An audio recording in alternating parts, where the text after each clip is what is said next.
उसके बाद अगर जल्द से जल्द मुमकिन हुआ तो फरवरी में होंगे। इन 90 दिन में तो इलेक्शन नहीं हो रहे।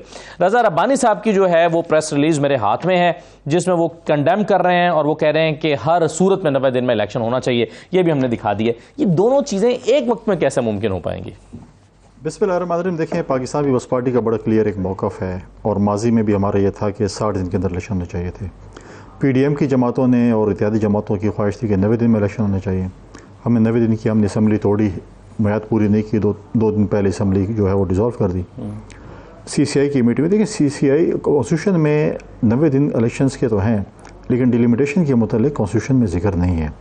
अब ये है कि ये इस डिलिमिटेशन से आप सीटें आबादी के लिहाज से नहीं बढ़ा रहे हैं, वरना बढ़ा सकते हैं, क्योंकि इसके लिए आपको कॉन्स्टिट्यूशन अमेंडमेंट करनी पड़ेगी और कॉन्स्टिट्यूशन अमेंडमेंट जो है वो पिछली हुकूमत में नहीं हो सकती थी, क्योंकि बस 2/3 मेजॉरिटी नहीं थी। लिहाजा अब इस कॉन्स्टिट्यूंसी में जो आप कमो बेश आपके हल्के दाएँ बाएँ ये चीज़ जो है ये आप इलेक्शन के बाद भी कर सकते हैं। कोई कॉन्स्टिट्यूशनली ये आपको प्रोविज़न नहीं है कि आप ये खामखा करके और आप जो है इलेक्शन में जाएंगे। नहीं कुंडे साहब, लेकिन जब आप CCI की मीटिंग में बैठ के ये फैसला करते हैं कि हमने अनाउंस करनी है, सेंसस को अनाउंस करना है, तो जब अनाउंस हो जाती है तो ये तो कानूनी कदगन आ जाती है इलेक्शन कमीशन के ऊपर कि उन्होंने डिलिमिटेशन करनी है। लेकिन ज़रूरी नहीं है, इसमें कोई आइन में नहीं है कि आप उसी वक्त ये जो है चीज़ें करेंगे। दूसरी बात यह है कि इसमें अगर इलेक्शन कमीशन बहुत इसमें संजीदा है तो इसमें स्टाफ बढ़ा दें। आप 2 महीने में ना करें, आप 3 महीने में ना करें, आप 2 महीने में कर लें, 1.5 महीने में कर लें, स्टाफ बढ़ा दें, डे नाइट शिफ्ट कर लें, क्योंकि इस वक्त इस पूरे मुल्क में जो पॉलिटिकल इंस्टेबिलिटी है और इकनॉमिकल क्राइसिस है उसका वाहिद हल ये है कि इलेक्शंस हो, नई पार्लियामेंट है, नई हुकूमत और इस मुल्क को आगे लेकर चले।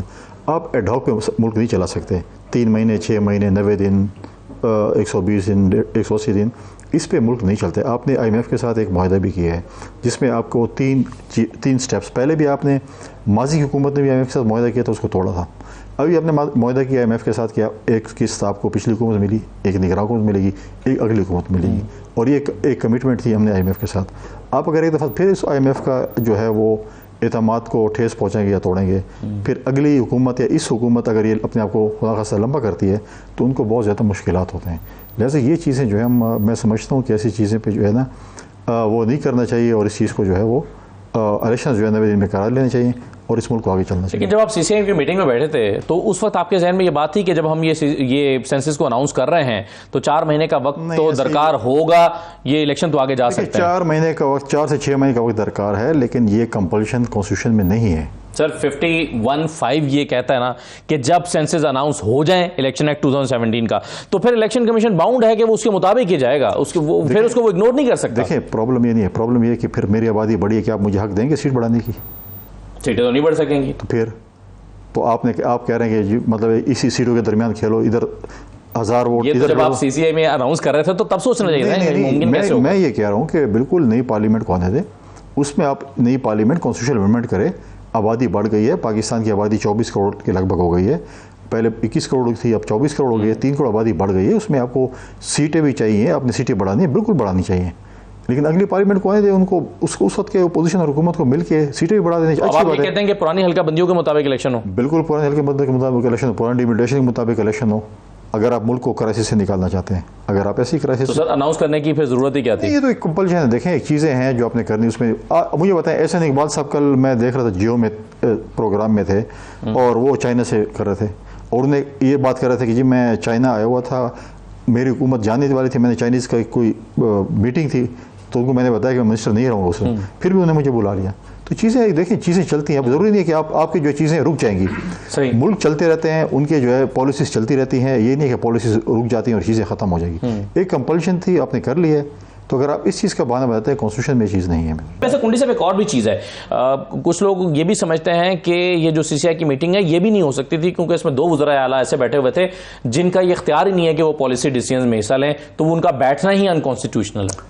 देखें, ये इसमें जो इनका जो रूल्स कहें या जो भी कहें उसमें ये चीज़ नहीं है, साइलेंट है।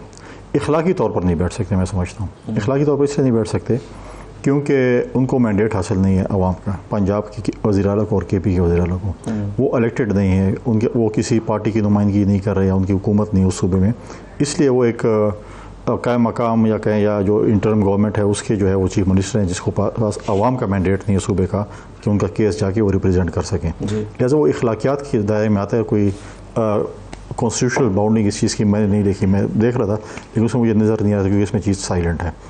लेकिन जो चीज़ें जो है ना दानियाल साहब कह रहे हैं, दानियाल साहब को एक चीज़ को क्लियर होना चाहिए कि उस कैजुअल आ गई उसके मुताबिक आप कह रहे थोड़ा सा आगे पीछे नहीं हो सकता। देखें जब 90 दिन से पहले या 90 दिन के बाद है, जब ये चीज़ आपने दिसंबर तक कहा है ना, उसके बाद सुप्रीम कोर्ट में लोग जाएंगे। सपोज मेरी डिलिमिटेशन गलत होगी, मैं जाऊँगा, आप जाएंगे, दानियाल साहब जाएंगे, और सुप्रीम कोर्ट को तो ये हाल है कि जो इलेक्शन ट्रिब्यूनल के केसेस हैं, असम्बली ख़त्म हो चुकी है, अभी तक सुप्रीम कोर्ट में केस पड़े हुए हैं, फैसले नहीं हो सके।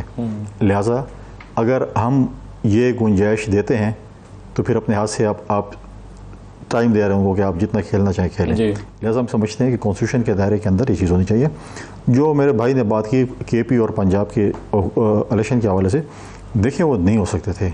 वो इसलिए नहीं हो सकते थे कि जब तक आप पूरे पाकिस्तान में इलेक्शन न करें, अगर आप पंजाब और केपी में इलेक्शन कराते और इत्यादि जमातें जीत जाती, आप कहते हैं धांधली हुई है, और फॉर एग्जाम्पल कोई भी जीत जाता, आज पंजाब में और केपी में इलेक्शन होता, वहाँ का चीफ मिनिस्टर अपना पूरा जोर लगाता अपनी पार्टी को जितवाने के लिए, क्योंकि माजी में आपने देखा पीटीआई जब हुकूमत थी, कश्मीर का इलेक्शन, जीबी का इलेक्शन, वहाँ पर वज़ीर आज़म भी जा रहा था, मिनिस्टर भी जा रहे थे, बेदरेक फंड इस्तेमाल कर रहे थे, इलेक्शन कमीशन चीख पुकार कर रहा था, लेटर पे लेटर भेज रहा था और रद्दी की टोकरी में वो फेंक रहे थे, और क्या हुआ आखिर में? कुछ नहीं हुआ। आखिर में यह है कि फिनिशिंग लाइन किसने, कौन फिनिशिंग लाइन पे पहुंचे, वो पहुंच गए। लेकिन इसके बावजूद सुप्रीम कोर्ट का एक फैसला 14 मई के इलेक्शंस के हवाले से तारीख का एक हिस्सा बन गया है, और क्योंकि ये बातें जो आप कह रहे हैं चीफ जस्टिस ऑफ पाकिस्तान और बेंच को आप देखें, कायल नहीं कर सकते। सुप्रीम कोर्ट को चाहिए था ना, अपने कंटेम्प्ट ऑफ कोर्ट में कर लेते।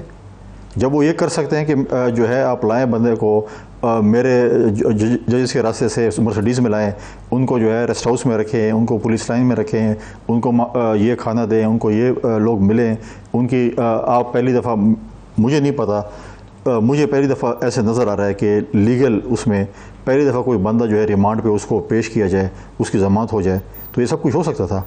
तो फिर इस फैसले भी वो खामोश थी। ये परसों एक मुलाकात हुई है चीफ इलेक्शन कमिश्नर की चीफ जस्टिस ऑफ पाकिस्तान के साथ, शाम के वक्त तकरीबन 7 बजे से 9 बजे के दरमियान बताया जा रहा है कि एक मुलाकात चीफ जस्टिस के ऑफिस में हुई है। उस मुलाकात के बाद अगले दिन चीफ इलेक्शन कमिश्नर जो है वो ऐलान कर देते हैं कि हम तो शेड्यूल दे रहे हैं, इलेक्शन नहीं हो सकता 90 दिन के अंदर। इससे क्या तासुर लिया जाए कुंडी साहब, कि एतमाद में लिया गया चीफ जस्टिस को? नहीं, नॉर्मल देखें, अब कई मुलाकातें चीफ जस्टिस की और चीफ इलेक्शन कमिश्नर की होगी, बाकी लोगों के साथ भी करेंगे। उनकी जो जॉब डिस्क्रिप्शन है वो उसको उनको इजाज़त देती है कि आप मुलाकात करें, बहुत से मामलात जो है वो करेंगे। और हम मेरे पास जो उनका रिकॉर्ड चीफ इलेक्शन कमिश्नर का, जो मैंने उनकी जो चीज़ें देखी, जब वो ऑफिसर भी थे, जिस किस्म की वजह वो बड़े अपरेट ऑफिसर रहे हैं। हम इस पर गिला इसलिए नहीं कर सकते, और ये तो डेफिनेटली नहीं कर सकते इनके लगाए हुए हैं। हमें जो ताने देते थे कि फलां बंद तो आप क्यों लगाए हैं, तो मतलब ये है कि हम ये चाहते हैं कि चीफ इलेक्शन कमिश्नर बड़े अपराइट आदमी है, और वो ये जो है चीज़ जो है, ये जो इस वक्त एक अभाम बना हुआ है और मुल्क में एक अनसर्टेनिटी बनी हुई है, उसका वाहिद हल ये चीज़ कर सकते हैं कि एक फ्री एंड फेयर इलेक्शन मुल्क में हो और मुल्क आगे की तरफ चले।